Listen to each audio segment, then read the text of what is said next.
Hi guys, welcome back to my channel. I'm hoping that this is bright enough for you. It's looking a little dark in the viewfinder, but I don't know how to make it look any lighter, but hopefully you guys can see me. I am still using the new camera, officially starting basically with this video, because this video is fully filmed on the new camera. So let me know what you guys think and which camera you prefer, this one or the old one.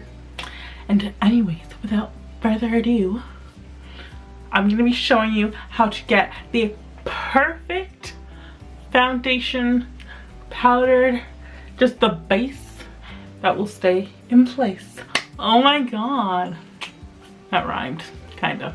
I'm going to show you how to get that perfect foundation and powder and primer that's really going to lock in your makeup. We're not going to really be focusing on the eyes too much, although I will give you some tips on how to keep everything pretty much staying on your face. And without further ado, let's just jump right in. I've already filmed a video today and it worked, so I'm a little over the place. Stay, please, please. So the first thing to keep a base that stays on your face is to pick the right primer. So I would suggest going with a mattifying primer because those really help to keep the longevity of your makeup, but I don't have one, so I'm gonna go for one that is a little more neutral, such as a hydrating primer or a primer stick. So like e.l.f. has a great primer stick, so does Hard Candy. But for today, I'm going to go in with the Flower Beauty hydrating primer. And primers you want to kind of stay away from are things that are silicone based. So a lot of pore filling primers tend to be like this. I find they're very slippy and slimy and my makeup likes to move around, so I'll just avoid that. Ooh, I'm gonna go with the e.l.f. stick. So I just went in with the e.l.f. active stick, and that is part of their active line, so it's meant to stay on your face a little bit longer than other primers. After I rub it in, I like to pat in my primer to really make sure it sinks into the skin and into the pores to make a smooth base. So the next thing I would go in with is a matte primer, because as much as I love to glow in the dewiness, a matte primer is just gonna stick onto your face better. A couple matte foundations. A matte foundation is just going to stick on your face better. So I have a few options. So one great one is the CoverGirl True Blend Matte Made Foundation, the LA Girl Pro Matte Foundation, or the Born This Way Foundation. So all of these are matte. Some do tend to gear towards a little bit more of a natural finish. But for today, I'm going to go in with the CoverGirl Foundation. And I think I'm going to mix it in with the LA Girl Pro Matte because I like both and I just want to use both. So I'm just mixing those in the back of my hand. Another thing you're going to kind of want to avoid is adding oils to your foundation. They're great if you have dry skin, and I can also do a dry skin foundation tutorial as well if you'd like. But for today, we're just going to be doing a oily one because it is the month of recommendations in November, and this one was recommended by my Aunt Wendy. So I'm going to be showing you a full face of makeup that's going to stay on your face. But as I was saying, you don't really want to mix in an oil just because those as well kind of tend to make your foundation a little more dewy. And even though the dewy is lovely, it does not last as long. I still haven't gotten a new mirror since my last one broke. And for the same thing as going with the matte foundation, I would suggest going in with a matte concealer. I'm going to use the ColourPop one, and I'm using Deep 70. I'll just dot that under my eyes. And I'm going to go in with a beauty blender, and I'm going to show you a trick to helping that make it last even longer. So I'm just going to take a damp beauty blender. I just run it under the water. I pulse it with my hands as it runs under the water to get it really wet. And then I just like squeeze it a few times to make sure there is no excess liquid in it. And then once it's damp, I'll take a setting spray, preferably a long-lasting or matte one, and I will just spray the sponge and then squeeze it a little bit with my hands just to get that product in there. And I will use this to blend it out just because this is really going to mix in with the concealer and help it to last longer. And I will run this over my whole face afterwards with that setting spray on the sponge, and it kind of mixes in with the foundation and creates a much longer lasting foundation.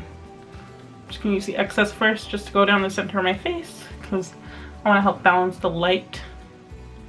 Spray it a couple more times and then I will blend this all over my face. If you're blending out your foundation with a sponge, you could just do this as you're doing that, but because I went with a brush first, I will do this afterwards.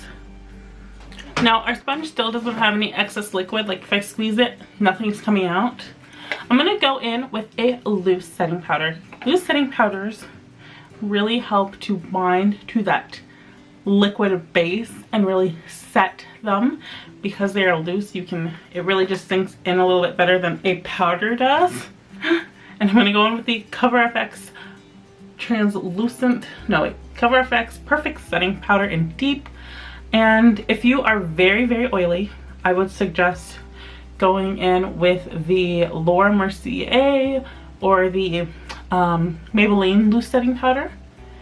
And if you are more normal to combination, I would suggest the CoverFX.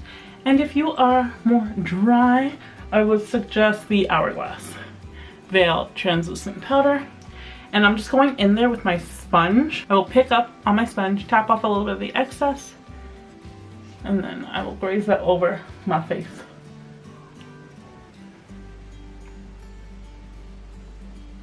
Something about tapping it in with the sponge just makes it look a little more airbrush. It works in really well. Another thing with the loose setting powder is it's very sheer. So you're not going to be putting on so much product and then it starts looking cakey and heavy and feeling very uncomfortable. But your face isn't the only thing that you do not want moving and creasing throughout the day. Your eyelids are there as well. All of that work that you put into doing your eyeshadow, you want it to stay there. So as you saw, I put some concealer over my eyes. And with the powder, I'm just going to press over it. And that's going to help really lock it in place. But if you want a little extra security, I would suggest going with a eyelid primer. So I'm using the Milani eyeshadow primer. I have only been using this for a little bit, so I'm still testing it out. But in general, eyelid primers really do help to make the longevity of your eyeshadows last longer and keep those oils at bay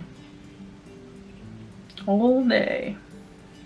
I'm just gonna work that in with a brush just because some of these eyelid primers tend to be a little bit thicker and it's really hard to work it in with the sponge. For the sake of the video, I'm not gonna do a full eye look. I'm just gonna put a little bit of bronzer in my crease. Another thing I would recommend is sticking to powder products over cream products. They do last longer. So for things such as your contour, your blush, your bronzer, I would say go for cream.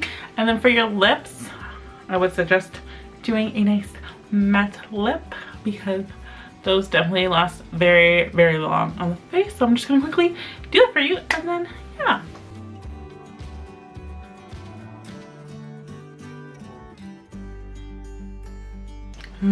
Okay. And that basically ends it, guys. As you see, I put on a matte lip because they just last so long. And I use powder products. But then finally, to seal in the deal, I would say go in with a setting spray. I'm going to be using this matte setting spray today from Ulta. And then lastly, another great tip for throughout the day as the day goes on and you look at your face and you're like, oh, it's looking oily and it needs a little help. Carry around a pressed powder. The ColourPop pressed powder is really great. It's a matte powder. It's just gonna keep those oils. So I just pretend that this setting spray is oils. You can quickly grab a little bit of your powder and just tap that all over your face, and that's gonna help to keep your foundation looking beautiful, keeping it looking like you're not just a greasy mess. And if it's starting to get to the point where it's looking a little too powdery, go ahead, do another spritz of your setting spray and it will freshen up the look again and you'll be good to go. I hope you guys found this helpful and get a few tips and tricks to keeping your makeup slaying all day long. And I'll see you guys next time. Bye!